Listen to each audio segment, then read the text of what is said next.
الرحمن الرحیم۔ میں دوستوں، اگر عورت کے پاس 1,60,000 اور 1 تولہ سونا موجود ہے تو اس کے لیے قربانی کا کیا حکم ہے؟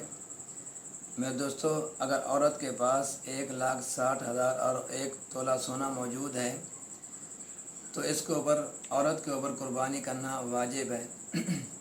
یہ صاحب نصاب ہے، یعنی کہ اگر کسی کے پاس 7.5 تولہ سونا ہے یا 52.5 تولہ چاندی پڑا ہے اور کچھ رقوم نقدی بھی ہے، یعنی کچھ پیسے اس کے پاس نقدی بھی موجود ہیں، اگر ان تینوں میں سے کچھ نہ کچھ پڑا ہے پھر وہ عورت صاحب نصاب ہے۔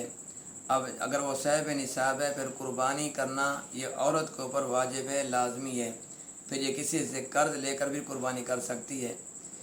اور دوسری بات یہ ہے کہ قربانی کا جو نصاب ہے اس کا تعلق اگر کوئی آدمی مکان رینٹ پہ لے کر بیٹھا ہے یا اپنا ذاتی مکان ہے تب بھی وہ اگر صاحب نصاب ہے قربانی اس کے اوپر واجب ہے، لہذا قربانی وہ ضرور کرنی چاہیے۔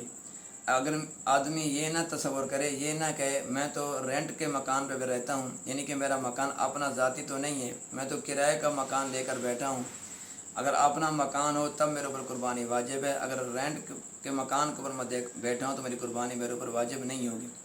لہذا دونوں صورتوں کے اندر اگر اس آدمی کا مکان کرائے کا ہے، اگر اس آدمی کا مکان اپنا ذاتی ہے، دونوں صورتوں کے اندر اگر وہ صاحب نصاب ہے تو اس کے اوپر قربانی کرنا واجب ہے۔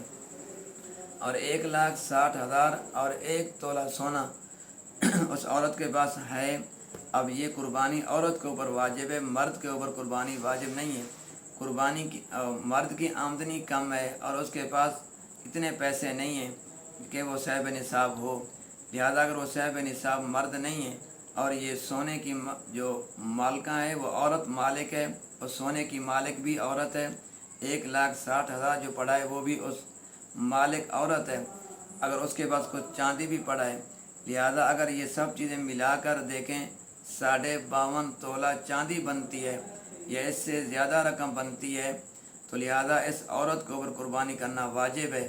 لہذا یہ کسی اور سے اگر اس کے پاس پیسے موجود ہیں تو قربانی ضرور کرے، وہ واجب ہے۔